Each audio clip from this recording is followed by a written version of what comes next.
Opinion Civilisational state, civilization state, or civilisational nation which best describes India. Merely being a civilization does not guarantee a nation-state's elevation to the level of a civilization state.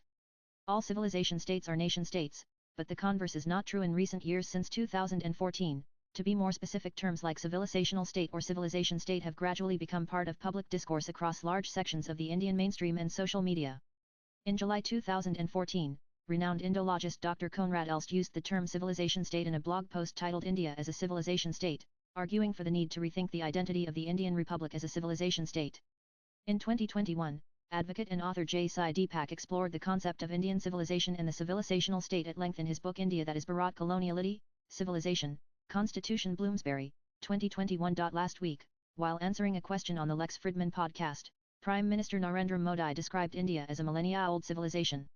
This statement sparked an animated discussion on social media, where some people, including journalists, went on to assert that the Prime Minister had characterized India as a civilisational state. But did he really do so? To many of us, the term civilisational state civilization state represents a rather vague concept. Often, we tend to apply the term quite loosely in writing or in speech, sometimes merely to sound cool before an audience. Many Indians end up confounding it with the Sanskrit term Rashtra, and sometimes with the European term nation, clearly oblivious of either term's conceptual frameworks and historical underpinnings. Sometimes we are just unable to define the idea behind these technical terms in clear, coherent words, largely because our woolly thinking hasn't been refined through appropriate training in navigating, interpreting, or carrying out critical historico-philosophical ways of thinking. In this brief reflection, I shall explore the ideas embodied in terms like civilisational state, civilization state, and civilisational nation. Hopefully, this will help shed some of the baggage of confusion and conceptual problems that these terms have put on, due to their uncritical circulation in the popular discourses of our country for over a decade now. A nation is a people united by shared cultural practices and political aspirations, though not necessarily bound to a fixed geographical area at all times. For instance, monotheistic faith-based nations may have clearly defined objectives of political expansion or the reclamation of long-lost political power and sovereignty. Over time, it is natural for such a people to develop traditions and establish institutions, whether religious or theological, social and moral, political and administrative, legal, juridical, economic, industrial, educational, or artistic, aesthetic. At a fundamental level, all these institutions embody the peculiar cultural practices and the specific socio-political aspirations of that nation and enforce them whenever these practices and aspirations are at risk of being violated by elements internal or external. When these institutions collectively embodying and enforcing the shared cultural practices and political aspirations of the nation ripen through an unbroken, continuous existence in time, and grow a kind of resilience through varied temporal and worldly experiences, they give rise to a civilization. For various aspects of a culture, the process of continuously existing and surviving through time using resilience acquired on the way can be named tradition or, sometimes, custom. A tradition custom is not a concept, but a practice. More often than not it is a process, albeit long drawn, and seldom a fossilized monolith. Traditions and customs tend to be worldly, practical, and more tangible, contrary to concepts which are intellectual and intangible. Traditions and customs act as a bulwark against the unavoidable challenges arising out of nature and the limitations inherent in man. Traditions and customs operate in the real world, and as a result, sometimes they have to make compromises and adjustments with the shifting realities of the world, just to ensure continuity in constant flux. Consequently, traditions and customs bear clear imprints of the world.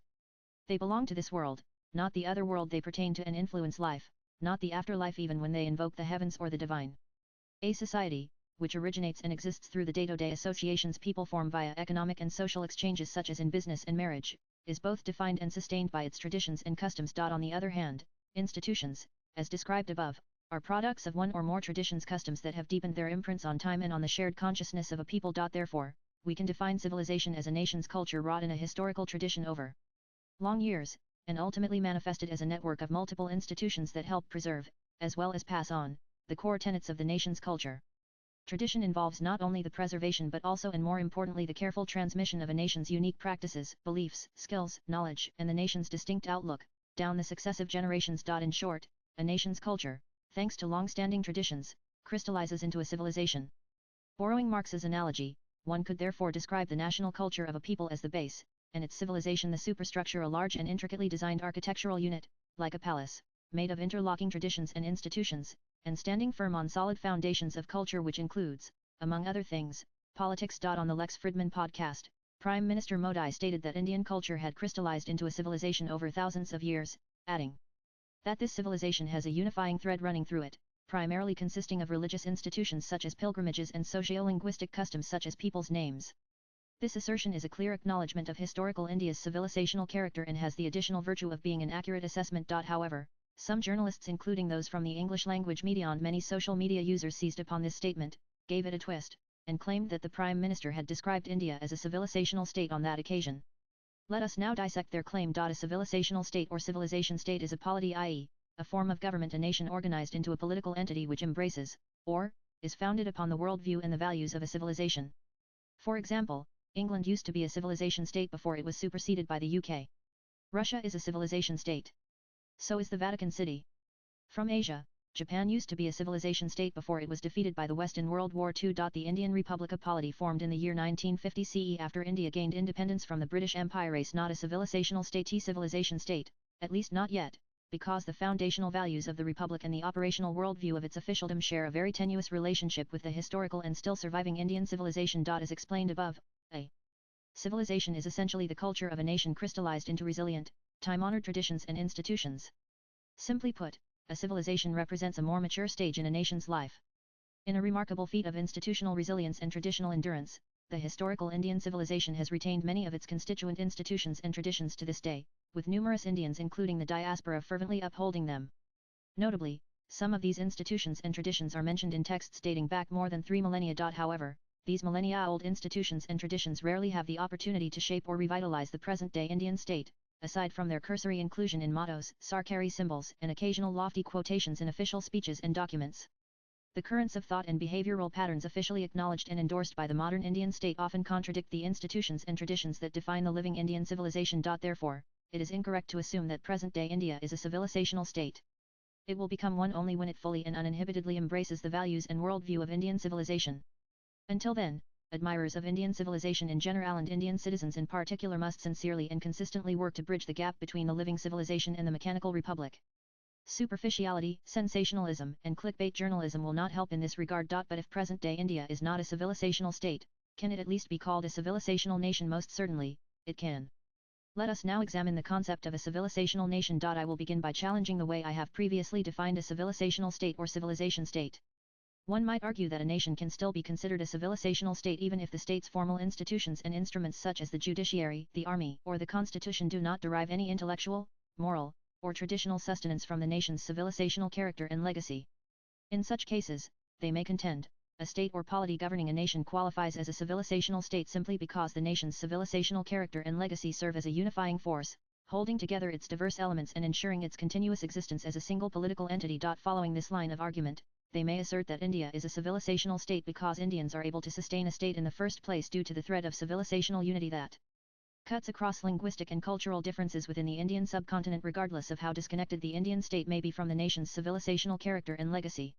According to this view, the Indian Republic is already a civilizational state because India's civilizational character legacy stops it from disintegrating or balkanizing, and thus ceasing to exist. My counter to this ingeniously argued projection of present-day India as a civilizational state is as follows. Such an approach to the concept of a civilizational state only adds ambiguity to the classification and understanding of different types of states.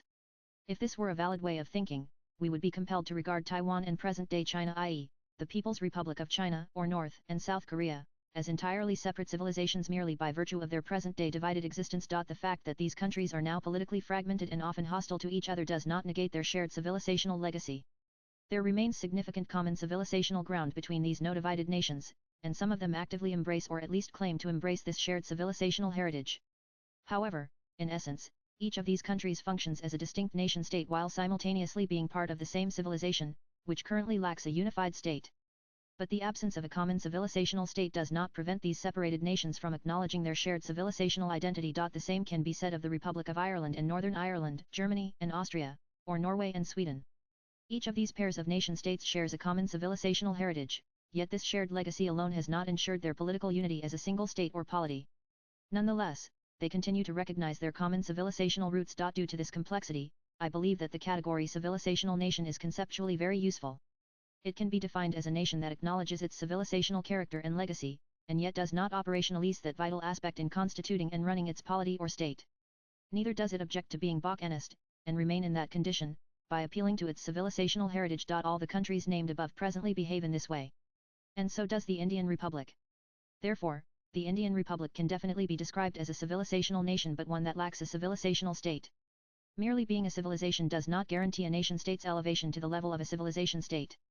All civilization states are nation-states, but the converse is not true. In Friedman's show, Prime Minister Modi was wise enough to avoid making a false characterization about the Indian state. It is quite likely that he is aware of the conceptual distinction between a civilization and a civilisational state. After all, he is the one who actually runs the Indian state, and, therefore, is intimately familiar with its true character. The author is an educator, researcher, and social commentator discoursing to rekindle the Indic consciousness in a postmodern, neoliberal world. Views expressed in the above piece are personal and solely that of the author. They do not necessarily reflect NEWS18's views. Nan.